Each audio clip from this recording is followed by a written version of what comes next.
जे घडले ते सहन करायचं असतं. बदलत्या जगाबरोबर बदलायचं असतं. कुठून सुरू झालं हे माहीत नसलं तरी कुठंतरी थांबायचं असतं. कुणासाठी काहीतरी निस्वार्थपणाने करायचं असतं. स्वतःच्या सुखापेक्षा इतरांचं सुख पाहायचं असतं. दुःख आणि अश्रूंना मनात कोंडून ठेवायचं असतं. हसता नाही आलं तरी हसायचं असतं. पंखामध्ये बळ आल्यावर घरटं सोडायचं नसतं. आकाशात झेपावूनही धरतीला विसरायचं नसतं.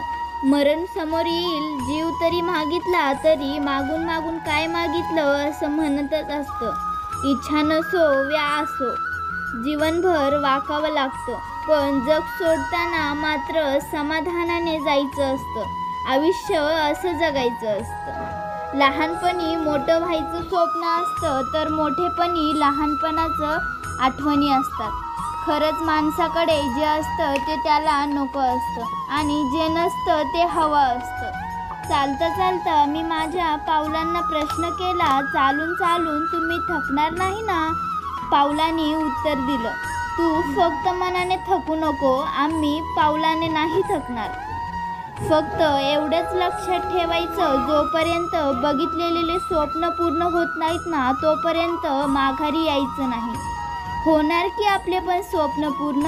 आयुष्यात फक्त हार मानायची नाही आणि झालेले कौतुक आणि केलेले अपमान हा कधी विसरायचे नाही.